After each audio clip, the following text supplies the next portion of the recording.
श्री हरि बोलो ग्रंथराज श्रीमद् भगवद गीता जी की जय।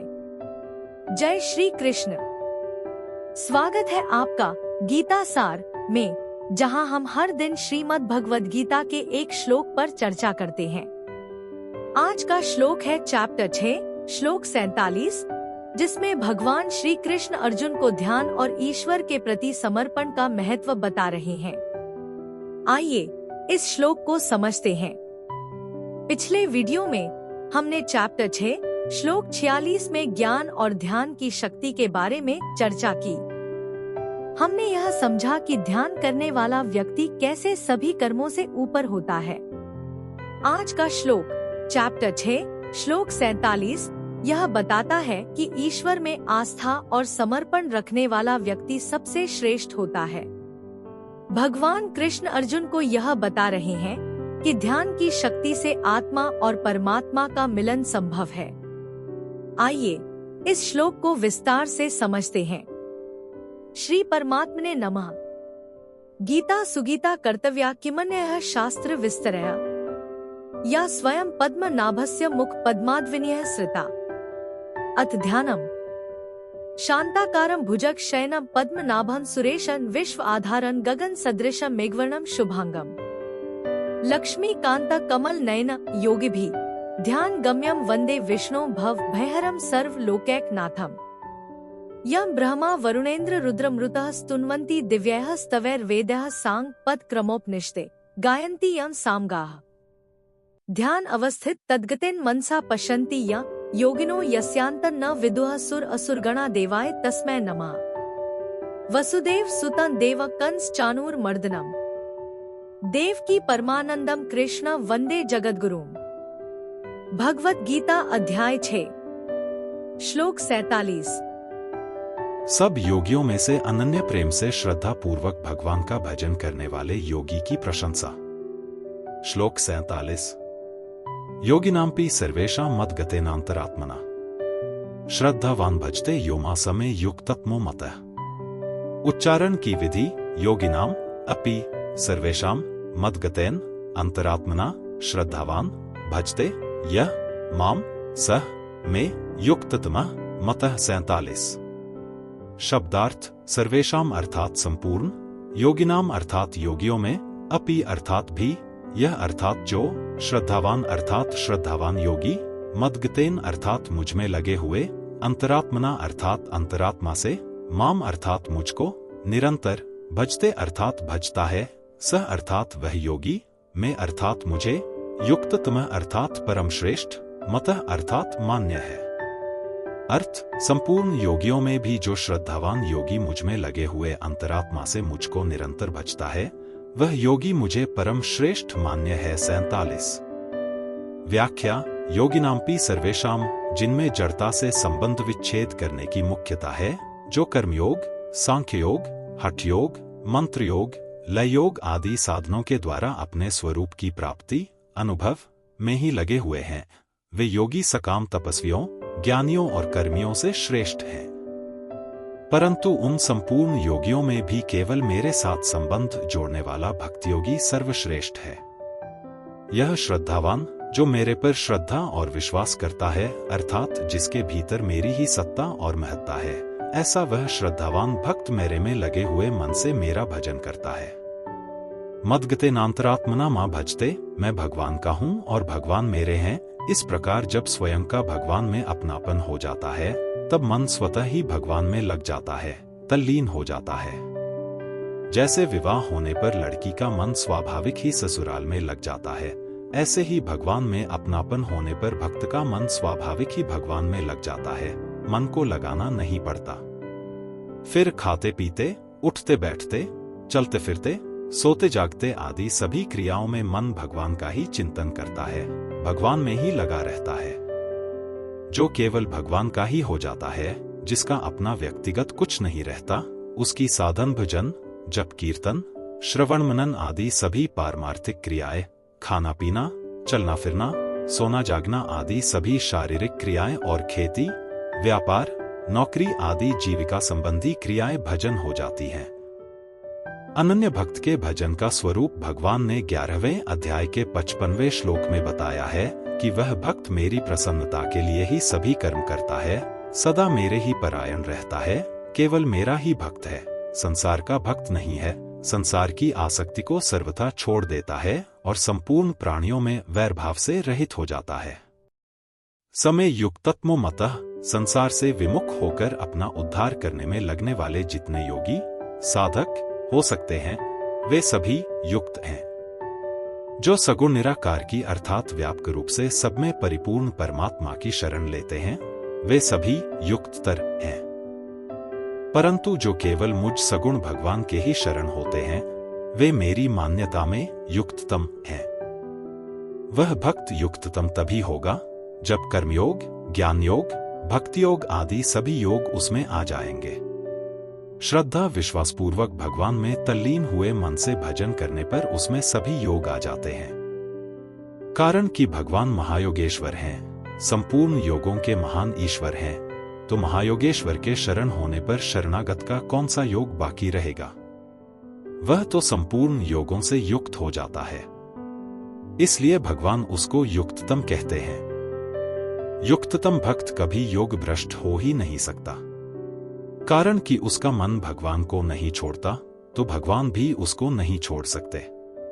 अंत समय में वह पीड़ा, बेहोशी आदि के कारण भगवान को याद न कर सके तो भगवान उसको याद करते हैं, अतः वह योग भ्रष्ट हो ही कैसे सकता है?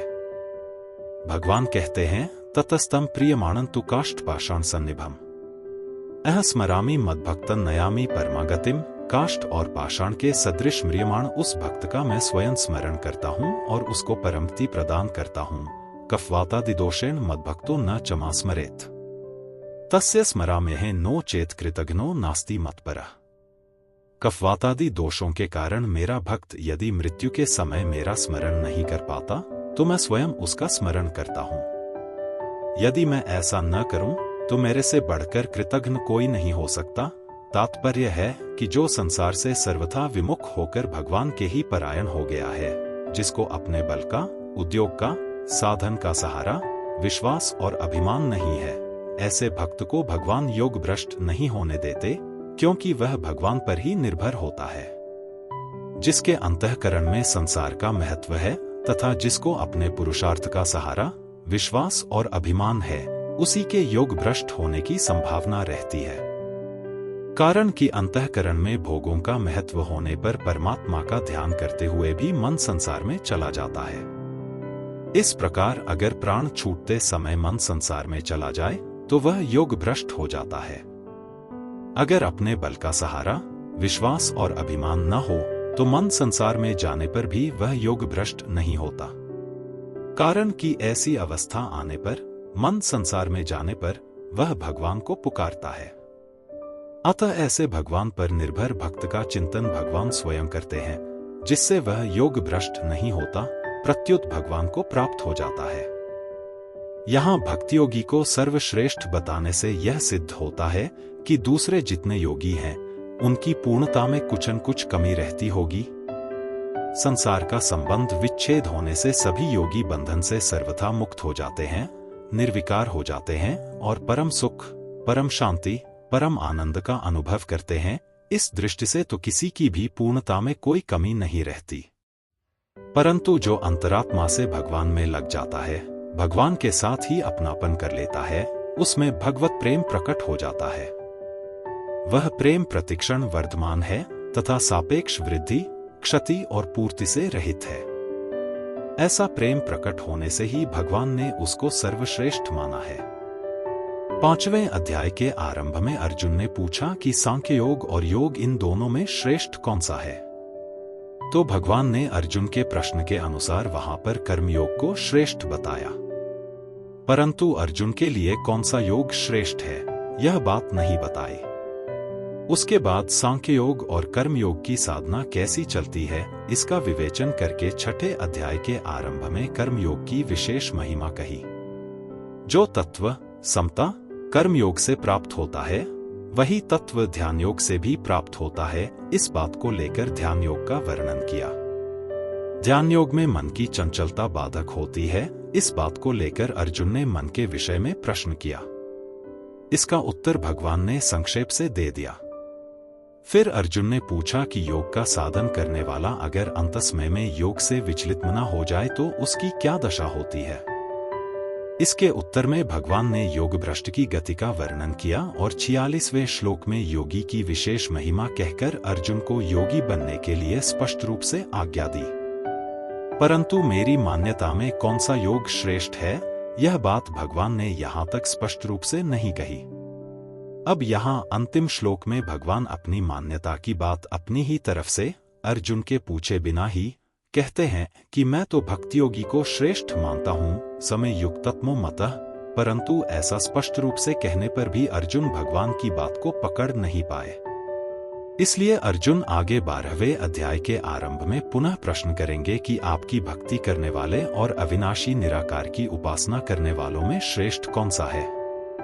तो उत्तर में भगवान अपने भक्त को ही श्रेष्ठ बताएंगे, जैसा कि यहां बताया है। एक यहां भगवान ने समय युक्तत्मो मतः कहा है और 12वें अध्याय के दूसरे श्लोक में तेमे युक्तत्मा मतः कहा है। दोनों जगह भगवान ने एक ही शब्द कहे हैं, केवल वचनों में अंतर है, अर्थात यहां एक वचन से कहा है और वहां बहुवचन से। विशेष बात, कर्मयोगी, ज्ञानयोगी आदि सभी युक्त हैं, अर्थात सभी संसार से विमुख हैं और समता, चेतन तत्व के सम्मुख हैं। उनमें भी भक्तियोगी, भक्त को सर्वश्रेष्ठ बताने का तात्पर्य है कि यह जीव परमात्मा का अंश है, पर संसार के साथ अपना संबंध मानकर यह बंध गया है। जब यह संसार शरीर के साथ माने हुए संबंध को छोड़ देता है, तब यह स्वाधीन और सुखी हो जाता है। इस स्वाधीनता का भी एक भोग होता है। यद्यपि इस स्वाधीनता में पदार्थों, व्यक्तियों, क्रियाओं, परिस्थितियों आदि की कोई पराधीनता नहीं रहती, तथापि इस स्वाधीनता को लेकर जो सुख होता है, अर्थात मेरे में दुख नहीं है, संताप नहीं है, लेशमात्र भी कोई इच्छा नहीं है, यह जो सुख का भोग होता है, यह स्वाधीनता में भी परिच्छिन्नता, पराधीनता है। इसमें संसार के साथ सूक्ष्म संबंध बना हुआ है। इसलिए इसको ब्रह्मभूत अवस्था कहा गया है। गीता 18वें अध्याय का 54वां श्लोक। जब तक सुख के अनुभव में स्वतंत्रता मालूम देती है, तब तक सूक्ष्म अहंकार रहता है। परंतु इसी स्थिति में ब्रह्मभूत अवस्था में स्थित रहने से वह अहंकार भी मिट जाता है। कारण कि प्रकृति और उसके कार्य के साथ संबंध न रखने से प्रकृति का अंश अहम अपने आप शांत हो जाता है। तात्पर्य है कि कर्मयोगी, ज्ञानयोगी भी अंत में समय पाकर अहंकार से रहित हो जाते हैं। परंतु भक्तियोगी तो आरंभ से ही भगवान का हो जाता है, अतः उसका अहंकार आरंभ में ही समाप्त हो जाता है। ऐसी बात गीता में भी देखने में आती है कि जहां सिद्ध कर्मयोगी, ज्ञानयोगी और भक्तियोगी के लक्षणों का वर्णन हुआ है, वहां कर्मयोगी और ज्ञानयोगी के लक्षणों में तो करुणा और कोमलता देखने में नहीं आती, पर भक्तों के लक्षणों में देखने में आती है। इसलिए सिद्ध भक्तों के लक्षणों में तो अद्वेष्टा सर्वभूतानां मैत्रः करुण एव च 12-13 ये पद आए हैं, पर सिद्ध कर्मयोगी और ज्ञानयोगी के लक्षणों में ऐसे पद नहीं आए हैं। तात्पर्य है कि भक्त पहले से ही छोटा होकर चलता है, अतः उसमें नम्रता, कोमलता, भगवान के विधान में प्रसन्नता आदि विलक्षण बातें साधनावस्था में ही आ जाती हैं और सिद्धावस्था में वे बातें विशेषता से आ जाती हैं। 2-3 सुनीचेन तरोरिव सहिष्णुना अमानिना मानदेन कीर्तनीय सदा हर्य। शिक्षाष्टक।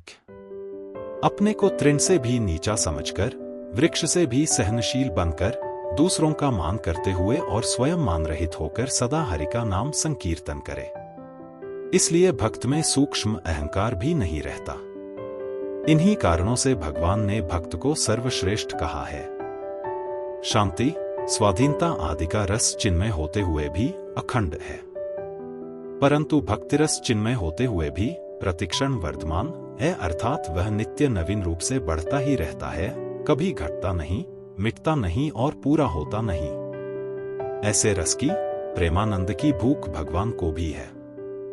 भगवान की इस भूख की पूर्ति भक्त ही करता है। इसलिए भगवान भक्त को सर्वश्रेष्ठ मानते हैं। इसमें एक बात और समझने की है कि कर्मयोग और ज्ञान योग इन दोनों में तो साधक की अपनी निष्ठा स्थिति होती है, पर भक्त की अपनी कोई स्वतंत्र निष्ठा नहीं होती। भक्त तो सर्वथा भगवान के ही आश्रित रहता है, भगवान पर ही निर्भर रहता है, भगवान की प्रसन्नता में ही प्रसन्न रहता है। तत्सुखे सुखित्वम, उसको अपने उद्धार की भी चिंता नहीं होती। हमारा क्या होगा, इधर उसका ध्यान ही नहीं जाता। ऐसे भगवन्निष्ठ भक्त का सारा भार, सारी देखभाल भगवान पर ही आती है। योगक्षेमम वहां में हम परिशिष्ट भाव मनुष्य की स्थिति वही होती है जहां उसके मन बुद्धि होते हैं। गीता 12वें अध्याय का 8वां श्लोक। यहाँ मद्गतेनांतरात्मना में भक्त का मन भगवान में लगा है और श्रद्धावान में उसकी बुद्धि भगवान में लगी है। अतः भगवान में गाढ़ आत्मीयता होने से ऐसा भक्त भगवान में ही स्थित है। कर्मयोगी, ज्ञान योगी, ध्यान योगी, हठ योगी, लय योगी, राजयोगी आदि जितने भी योगी हो सकते हैं, उन सब योगियों में भगवान का भक्त सर्वश्रेष्ठ है। अपने भक्त के विषय में ऐसी बात भगवान ने और जगह भी कही है, जैसे ते में युक्तत्मा मता 12, 2 भक्ता स्थितिव में प्रिया 12, 20 सुयोगी परमो मता 6, 32 परमात्म प्राप्ति के सभी साधनों में भक्ति मुख्य है। इतना ही नहीं, सभी साधनों का अंत भक्ति में ही होता है। कर्मयोग, ज्ञान योग आदि तो साधन है, पर भक्ति साध्य है। भक्ति इतनी व्यापक है कि वह प्रत्येक साधन के आदि में भी है और अंत में भी है। भक्ति प्रत्येक साधन के आरंभ में पारमार्थिक आकर्षण के रूप में रहती है, क्योंकि परमात्मा में आकर्षण हुए बिना कोई मनुष्य साधन में लग ही नहीं सकता। साधन के अंत में भक्ति प्रतिक्षण वर्धमान प्रेम के रूप में रहती है। अहमद भक्ति लभते पराम, गीता 18:54। इसलिए ब्रह्मसूत्र में अन्य सब धर्मों की अपेक्षा भगवत भक्ति विषयक धर्म को श्रेष्ठ बताया गया है। अतस्त्विर्ज्यायो लिंगाच्च 3:4। 39 प्रस्तुत श्लोक से यह सिद्ध होता है कि भगवान श्री कृष्ण समग्र हैं और उनकी भक्ति अलौकिक है। उस भक्ति की प्राप्ति में ही मानव जीवन की पूर्णता है। तत्सदिति श्रीमद्भगवद्गीता सूपनिषत्सु ब्रह्म विद्यायां योग शास्त्रे श्री कृष्णार्जुन संवादे आत्मसंयम योगो नाम षष्ठोध्याय 6। इस प्रकार तत् सत इन भगवान नामों के उच्चारण पूर्वक ब्रह्म विद्या और योग शास्त्र में श्रीमद्भगवद्गीतोपनिषद रूप श्री कृष्णार्जुन संवाद में आत्मसंयम योग नामक छठा अध्याय पूर्ण हुआ। 6 आत्मसंयम अर्थात मन का संयमन करने से ध्यान योगी को योग समता का अनुभव हो जाता है। अतः इस अध्याय का नाम आत्मसंयम योग रखा गया है। छठे अध्याय के पद अक्षर और उवाच। 1 इस अध्याय में अथ षष्ठोध्याय के 3, अर्जुन उवाच आदि पदों के 10, श्लोकों के 573 और पुष्पिका के 13 पद हैं। इस प्रकार संपूर्ण पदों का योग 599 है। 2 अथ षष्ठोध्याय के 6, अर्जुन उवाच आदि पदों के 33, श्लोकों के 1504 और पुष्पिका के 47 अक्षर हैं। इस प्रकार संपूर्ण अक्षरों का योग 1590 है। इस अध्याय के सभी श्लोक 32 अक्षरों के हैं। 3 इस अध्याय में 5 उवाच हैं, 3 श्री भगवान उवाच और 2 अर्जुन उवाच। छठे अध्याय में प्रयुक्त छंद। इस अध्याय के 47 श्लोकों में से पहले और 26वें श्लोक के प्रथम चरण में भगन प्रयुक्त होने से भविपुला 10वें, 14वें और 25वें श्लोक के प्रथम चरण में तथा 15वें, 27वें, 36वें और 42वें श्लोक के तृतीय चरण में नगण प्रयुक्त होने से न विपुला और 11वें श्लोक के तृतीय चरण में रगण प्रयुक्त होने से रविपुला संज्ञा वाले छंद हैं। शेष 37 श्लोक ठीक पथ्यावक्त्र अनुष्टुप छंद के लक्षणों से युक्त हैं। कल के एपिसोड में हम चैप्टर 7 का पहला श्लोक समझेंगे, जहां भगवान कृष्ण ज्ञान और भक्ति की यात्रा की शुरुआत की बात करेंगे। अगर आपको यह वीडियो पसंद आया हो तो इसे लाइक और शेयर जरूर करें। कमेंट में बताइए गीता के इस श्लोक ने आपको कैसे प्रेरित किया। अगले वीडियो में फिर मिलेंगे, तब तक जय श्री कृष्ण। दोस्तों, आज का श्लोक आपको कैसा लगा? क्या आप भी ये मानते हैं कि भगवद गीता सिर्फ एक ग्रंथ नहीं बल्कि जीवन जीने का एक पूरा नक्शा है? अगर हाँ, तो इस वीडियो को लाइक और शेयर करके अपनी सहमति जरूर बताएं। याद रखें, हर समस्या का समाधान हमारे भीतर ही है। भगवद गीता का ज्ञान हमें यह सिखाता है कि हम कैसे अपने भीतर की शक्ति को पहचान सकते हैं और अपने जीवन को सफल बना सकते हैं। कल मिलते हैं एक और रोमांचक श्लोक के साथ। तब तक के लिए अपना ध्यान रखें और भगवद गीता की सीख को अपने जीवन में उतारते रहें। बोलो ग्रंथराज श्रीमद् भगवद गीता जी की जय। जय श्री कृष्ण।